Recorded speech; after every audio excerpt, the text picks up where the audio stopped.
Sit down. I want to talk to you like my grandfather used to talk to me. No nonsense, no sugarcoating, just the truth. My name is Salvatore Benedetto, Sal, 106 years old, born in Napoli, Italy, in a little apartment where you could smell the leather from my father's workshop and the basil from my mother's windowsill. I've been on this earth long enough to see men walk on the moon, watch the whole world fit inside a telephone, and bury almost everyone I ever loved. And I'll tell you something that took me way too long to figure out. The doors that changed my life didn't open because I pushed harder. They opened because I finally stopped walking through the wrong ones. Every time I said no to something that was draining me, something better walked in. Every single time. Not magic, just math. You can't grab a new rope if your hands are full of old ones. But nobody teaches you this. Your parents don't teach you. School doesn't teach you. They teach you to be good, be helpful, say yes, don't make trouble. And so you spend half your life making yourself smaller so other people can feel bigger. You spend your energy like it's unlimited. You say yes until you're empty, and then you wonder why you feel like you're drowning in your own life. I did that for 40 years.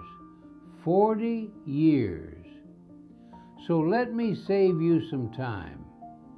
My mother, Lucia, beautiful woman, laugh that could fill a cathedral, she died when I was 5, tuberculosis. I watched her cough blood into handkerchiefs she'd embroidered herself, little blue flowers on white cotton. She taught me to tie my shoes the week before she died. I still tie them the same way, her fingers guiding mine in my memory.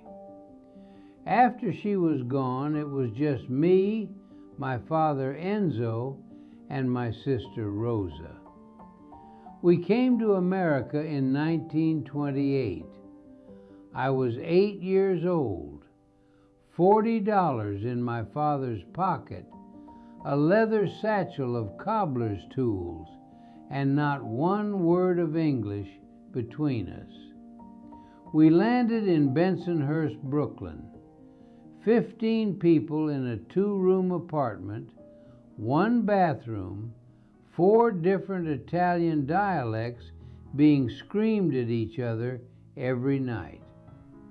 My father worked in a factory during the day, fixed shoes at night and on weekends. I sat next to him on an orange crate, learning the trade. By 15, I could make a pair of shoes from raw leather, cut the pattern, stitch the sole, shape the heel. And here's what I learned from watching my father. Work is dignity. Help people. Never turn anyone away. Good lessons, beautiful lessons, but incomplete. Because my father also taught me something he didn't mean to teach. How to work yourself into an early grave. Here's something I want you to understand right now before we go any further. Generosity and self-destruction look almost identical from the outside. a man who gives everything, and a man who's being bled dry. Same smile, same open hands, same, of course I'll help. The difference? One of them goes home at night and feels full. The other goes home and feels like there's a hole in his chest where his life used to be. Which one are you? Don't answer me. Answer yourself. Be honest. I married Anna Maria Russo on a Tuesday in June 1942. She was 20, I was 23, and I was shipping out to war the next week. Black hair in victory rolls, green eyes that made you forget your own name. She sang Torna a Sorrento at our wedding, and I swear every man in that church fell in love with her. We had 2 children, Enzo Jr., born 1944, while I was somewhere in France trying not to die. Lucia, born 1946, named after my mother because you carry your dead in the names of your living. Anna Maria died on a Thursday, September 6, 1951. She was hanging laundry on the roof of our building, and a blood vessel in her brain just burst. She was wearing a yellow dress. The sheets were still wet when I found her. 28 years old. I couldn't look at the color yellow for almost a decade after that. Couldn't hear anyone sing without leaving the room. Couldn't understand how the world kept turning when mine had stopped. I was 31 with 2 small children and a grief so heavy I thought it would crush me. And here's what I did. I worked. I said yes to everything and everyone because if I stopped moving, I'd have to feel. I opened my shop, Benedetto's Fine Shoes, Bay Ridge, Brooklyn, and I poured every drop of myself into it. 70-hour weeks, 80-hour weeks. I fixed shoes for half the neighborhood, most of them for free or for whatever they could afford. I never said no. I couldn't. Saying no meant having time to think, and thinking meant remembering, and remembering meant drowning. My sister Rosa moved in to help with the kids. She slept on the couch for years. She raised my children while I hid inside my work. And I told myself I was being a good man, a provider, a helper. I was being a coward. Listen to me. This is important. Sometimes what looks like kindness is actually hiding. Sometimes saying yes to everyone else is just a way of saying no to yourself, to your grief, your fear, your loneliness. If you're filling your life with obligations so you don't have to sit with your own thoughts, that's not generosity, that's avoidance. I avoided myself for 27 years. The shop burned down on November 14th, 1978. Electrical fire, middle of the night. I got the call at 2 a.m., drove there in my pajamas, and watched 30 years of my life turn to smoke and ash. I stood in front of that building, 58 years old, everything I'd built reduced to char and rubble, and something cracked open inside me. Not broke, cracked open. Because here's what I realized standing in those ashes. I had given so much of myself away to customers, to the neighborhood, to everyone who needed a heel fixed or a sole replaced, that I had nothing saved, no cushion, no backup. I'd said yes so many times that I'd said no to my own security. And I thought, my father did the same thing, worked himself to death by 61. And I'm doing it too. I'm just dying slower. But then something happened that changed everything. The neighborhood showed up. Mrs. Chen from the laundromat brought me lunch every day for 2 months. Homemade dumplings, still warm, wrapped in newspaper. She didn't speak much English. I didn't speak any Cantonese, but she showed up every single day. Mr. O'Malley from the bar next door, he rebuilt my shelves with his own hands. 63 years old, bad back, didn't charge me a penny. The Rossetti family organized a collection. Old customers I hadn't seen in years sent checks with notes that made me cry. Mr. Benedetto fixed my shoes for my job interview in 61.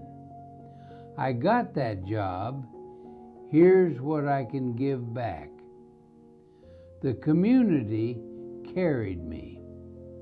And standing there, watching these people rebuild what I had lost, I understood something I'd missed my whole life.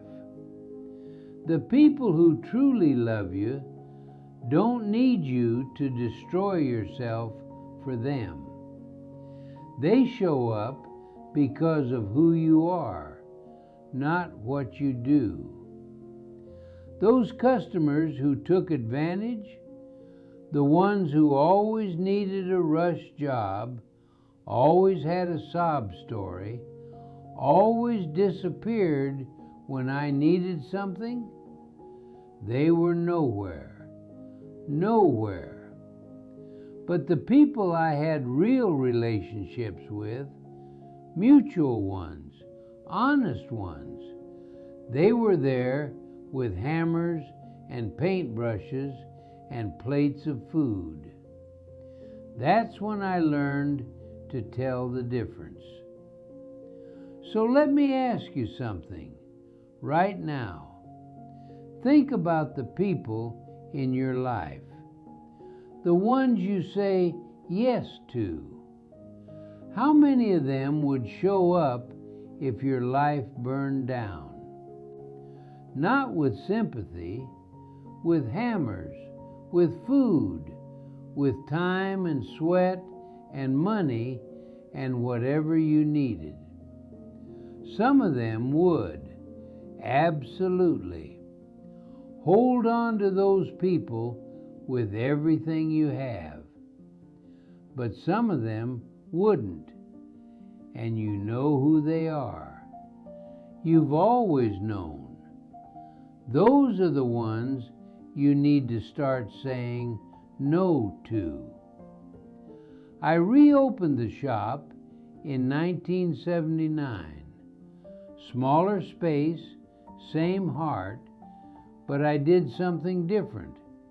I set boundaries, not walls, boundaries.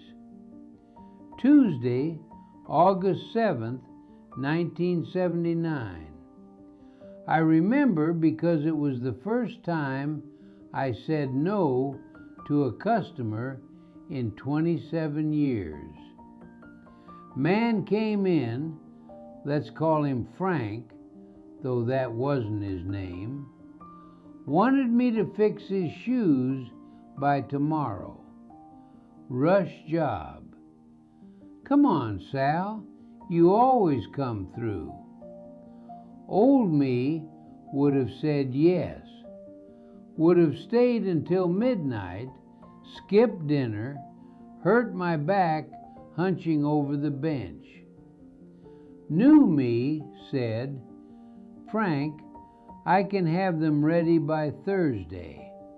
That's the best I can do. He got angry, tried guilt, tried flattery, tried anger again. I said, Thursday, Frank, or you can try the place on Fifth Avenue. He huffed out, came back Thursday, picked up his shoes, never mentioned it again. And you know what? He respected me more after that. I could see it in his eyes. He stopped treating me like a vending machine and started treating me like a person. People will treat you the way you let them treat you. Read that again. Let it sink in. When you say yes to everything, you teach people that your time doesn't matter. Your energy doesn't matter. You don't matter. When you say no, kindly, firmly, without apology, you teach them that you're a person with limits, and limits are worthy of respect. But the real test came 11 years later. I was 70 years old. I met Gloria Washington at a church potluck. She was 62, black, widowed, retired nurse. Voice like warm honey, and absolutely zero tolerance for foolishness. She walked up to my table, looked at my meatballs, and said, "Those are dry." I said, "Your chocolate cake has raisins. Raisins don't belong in chocolate cake." We argued for 20 minutes about nothing. And then she smiled and asked if I wanted coffee. I said yes. That yes changed my life. But it required a lot of no's. Here's what nobody tells you about saying yes to the right things. Sometimes it means saying no to people you love. Sometimes it means saying no to what's expected, what's comfortable, what's easy. Gloria was black. I'm Italian. In 1990, in Brooklyn, that was still complicated. People stared when we walked down the street holding hands. Some of them whispered. Some of them didn't bother to whisper. And my own son, Enzo Jr., the lawyer, the one I named after my father, didn't speak to me for 2 years. 2 years of silence. 2 years of holidays without him. 2 years of his wife making excuses, his children confused, a hole in my family where my son used to be. He said I was disrespecting his mother's memory. He said I was embarrassing the family. He said things that still hurt to remember even now. And I had a choice. I could say yes to his demands, end things with Gloria, go back to being the quiet widower everyone expected me to be, make myself small so my son could feel comfortable. Or I could say no. I wrote him a letter, March 3rd, 1991. I still have a copy. Enzo, your mother taught me that love doesn't run out. It's not pizza, one slice for her, none for anyone else. Love grows. It makes more of itself. Gloria isn't replacing your mother. No one could. But I'm not going to stop living because living makes you uncomfortable. I love you, but I won't let your fear decide my happiness. When you're ready, I'll be here. I won't let your fear decide my happiness. That's what I want you to take from this. Write it down if you have to. Other people's discomfort is not your responsibility. Other people's expectations are not your cage. You get one life, one, and you don't owe it to anyone but yourself. Enzo came around. Took 4 years, not 2. I misremember sometimes. But he came to my door one Sunday in 1994, stood there like a little boy even though he was 50 years old, and said, "Pop, I'm sorry." I hugged him so hard I thought I'd break him. And you know what he told me later? He said he respected me more for standing my ground.